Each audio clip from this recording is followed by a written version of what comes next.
Hi, I'm Christina Anderson. I'm the Regional District Kootenai Boundary Watershed Planner, and I'm here to talk about the Boundary Integrated Watershed Service.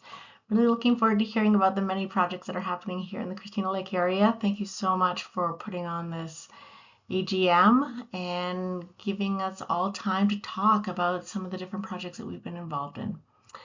To begin, and in the spirit of respect, truth, and reconciliation, we, the RDKB and the Watershed Service, honor and thank the Indigenous people on whose traditional and unceded lands we operate.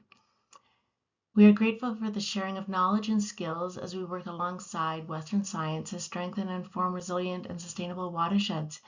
Really, it's a collaboration that is going to make this a success.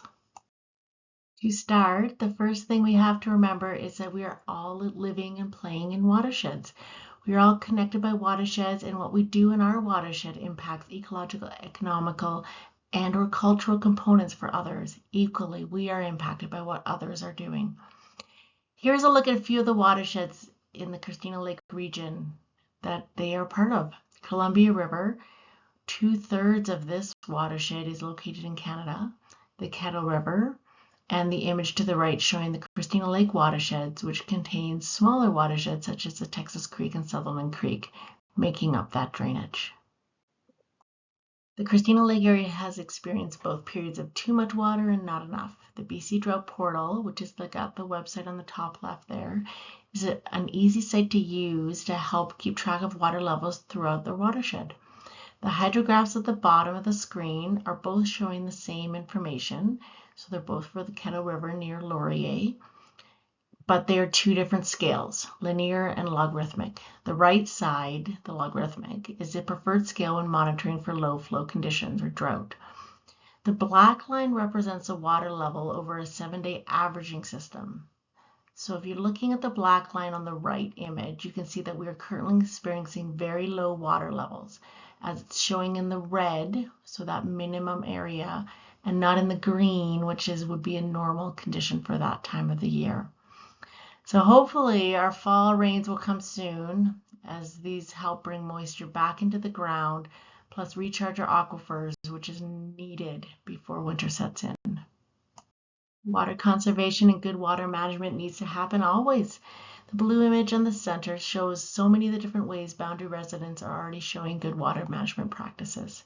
Come visit the booth and check out the different ways that we can properly use water and help share your ideas of what you're already doing.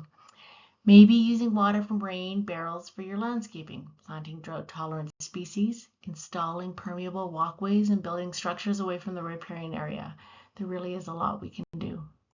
The Kettle River Watershed Management Plan has been the cornerstone to the Boundary Integrated Watershed Service. Formed by community input, it offers a focus on what is needed for a healthy watershed. That a sustainable and resilient watershed needs to have balance of land use, land management practices, water conservation practices, and ecosystem stewardship. That we all need to work together to identify and achieve effective, long-lasting watershed management goals. The Kettle River Watershed Advisory Council was formed to support the creation of the management plan. It is now focused as an advisory council for watershed management throughout the boundary. The Advisory Council works to ensure a collaborative and inclusive approach for watershed management, and I'm so grateful for the expertise, knowledge, persistence, and respect for differing opinions that are brought to each of these meetings. Come ask me about the meetings and how you can be involved. We are really encouraging the public to attend. Another effort to help implement the goals from the Kettle River Watershed Management Plan is the Watershed Service Grant, which provides up to $10,000 per project and is available for not-for-profit organizations, schools and school districts, community groups with financial oversight from an umbrella organization. The 2026 deadline will be this March, so if you want some more information, please reach out to me anytime. The main Boundary Integrated Watershed Service activity this year has been our Rural Repair and Restoration Project. This will be wrapping up this winter.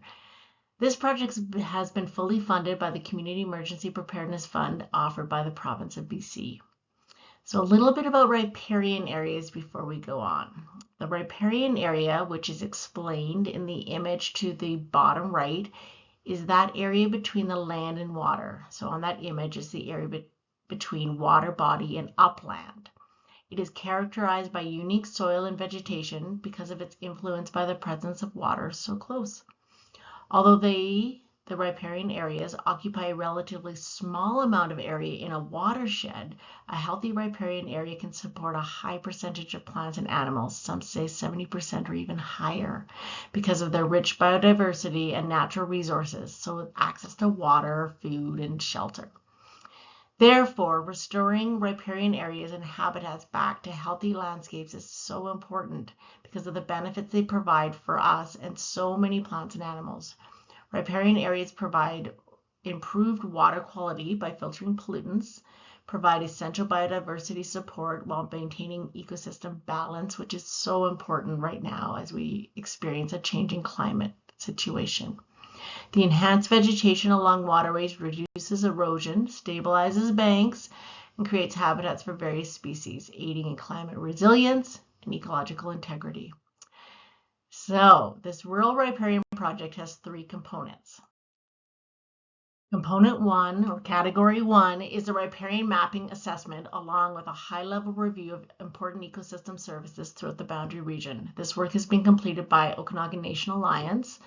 These efforts are being overseen by a technical advisory committee, which was formed with post-secondary representatives, First Nations, biologists, and municipal representatives.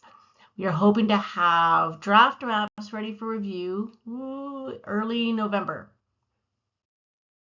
The second part of this project has been a communications. It's a vital and important component really to all projects, and I've just been so lucky to have such a fantastic team, Jenny and Aaron, working hard to make this happen. You might have seen the Waterwise Wednesday social media posts, the Messy River series in the paper, or hopefully you had a chance to attend our 2-day watershed forum. I do encourage you to check out the summary of the forum along with the presentations that were uploaded to the kettleриver.ca site. The third part of this big project is a riparian restoration project up at the Burl Creek site. This is located 28 miles or 45 kilometers up the North Fork. This riparian restoration project was designed without the use of rock, leaving the work to bioengineering efforts and a lot of planting.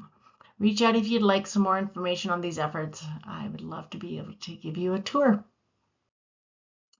So what's coming up? I'm looking forward to more public engagement events and hopefully getting to demonstrate our new groundwater model, sharing the deliverables from our riparian project, and supporting the efforts for a riparian development permit area.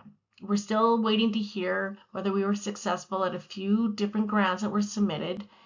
Applications that were submitted this past spring. One of these projects is to enhance the alluvial fan risk assessment hazard maps for Area C. Thank you very much for listening. I really look forward to speaking with you and being able to talk more about the watershed.